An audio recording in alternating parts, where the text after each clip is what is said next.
আসসালামু আলাইকুম। সুপ্রিয় দর্শক মণ্ডলী, ভারতে ককরোচ আন্দোলন বন্ধ হয়ে গেছে।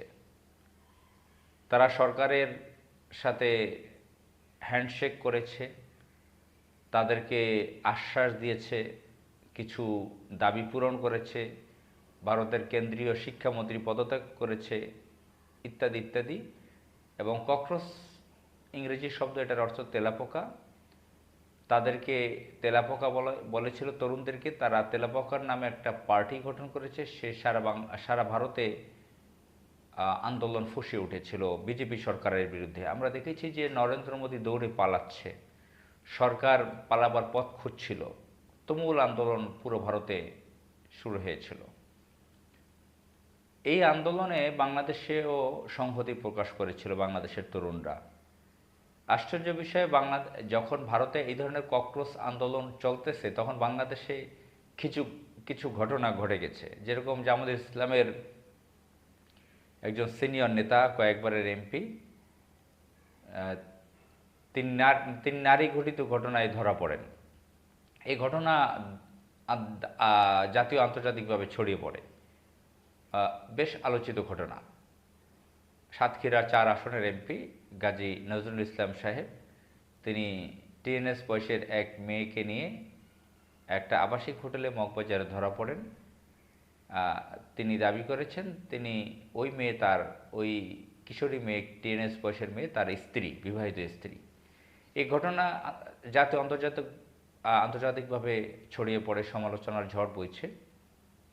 এবং বাংলাদেশে আরও কিছু ঘটনা ঘটে যায়, যেখানে ককরোচ পার্টি নেবে। ভারতে যদি পাশের কোনো দেশে কোনো বিপ্লব হয়, রিভলিউশন হয়, তখন কিন্তু প্রতিবেশী দেশ, আমাদের পাশের দেশে যদি ঘটে বা আমাদের দেশে ঘটে, অন্যান্য দেশে সংহতি প্রকাশ করেছে না। 24শে জুলাইয়ে ভারতের তরুণরাও সংহতি প্রকাশ করেছিল।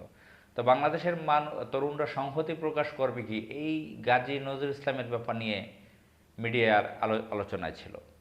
এদিকে ভারতের ককরোচের আন্দোলনে বাংলাদেশে যে দিল্লির নিয়ন্ত্রিত মিডিয়াগুলো, দিল্লিপন্থী, দিল্লি মিশনের যে মিডিয়াগুলো, যেমন প্রথম আলো, ডেইলি স্টার, এরা মন খারাপ করেছিল। আবার যখন অর্থাৎ তারা বুঝতেই দেয় না ভারতে একটা বড় আন্দোলন হচ্ছে। আবার যারা শাহবাগের চেতনাবাজ আছে, এই এই এই গ্রুপেরই, দিল্লি কেন্দ্রিক, যারা বিদেশে পালিয়ে আছে, তারা স্ট্যাটাস দিচ্ছে ককরোচ আন্দোলনের বিরুদ্ধে। আবার একজনে বলছে, ডক্টর জাফর ইকবাল, যে দিল্লির এজেন্ট, হুমায়ুন আহমদের ভাই, বিদেশে সম্ভবত যুক্তরাষ্ট্রে পালিয়ে আছে, সে স্ট্যাটাস দিয়েছে যে ককরোচ আন্দোলনে যদি বিজেপির পরাজয় হয়, অসুবিধার কিছু নাই, কংগ্রেসের সাথে আওয়ামী লীগের খুব সুসম্পর্ক, আরও ভালো সম্পর্ক, কোট আনকোট, ফেসবুকে স্ট্যাটাস দিয়েছে। এদিকে ককরোচের নেতারা, ছাত্রনেতারা, তরুণরা যখন বিজেপি সরকারের শীর্ষ পর্যায়ের নেতাদের সাথে বসে সমঝোতায় আসলো যে আন্দোলনটা আপাতত স্থগিত, তখন প্রথম আলো মারাত্মক ধরনের খুশি হয়েছে, চরম খুশি হয়েছে। খুশি হয়ে সে খুশিমূলক শিরোনাম করেছে। এদিকে শশী কাপুর, শশী থারুর, তারপরে আরেকজন ভদ্রমহিলা আছে, লেখিকা, তিনি, আমি নামটা আপনারা জানেন, অনিরুদ্ধ, তার নামটা হচ্ছে, তিনি কিন্তু সেখানের খুব ভারতের একজন লেখিকা, মানবাধিকার কর্মী, নামকরা। তাকে সারা বিশ্বের বহু দেশে চিনে। তার নাম হচ্ছে অরুন্ধতী রায়। অরুন্ধতী রায়।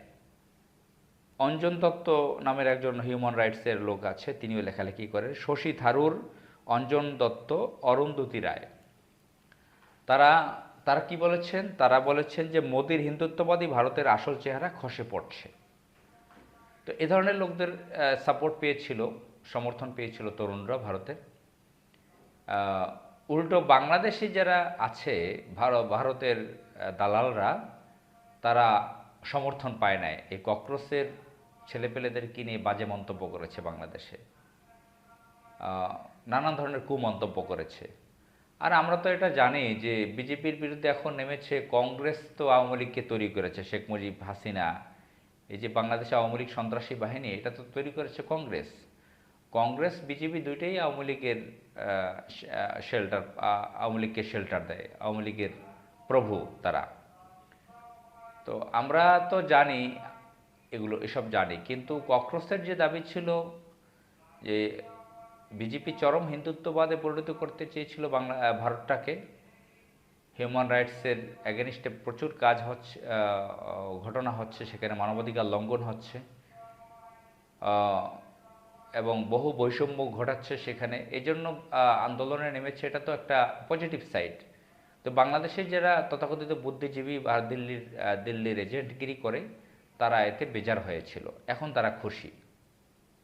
ব্যাপারটা আমাদের উপলব্ধি করা দরকার। বাংলাদেশে কারা কারা দিল্লির হয়ে কাজ করে তাদেরকে চিহ্নিত করা দরকার, তাদেরকে বোঝা দরকার। আসসালামু আলাইকুম।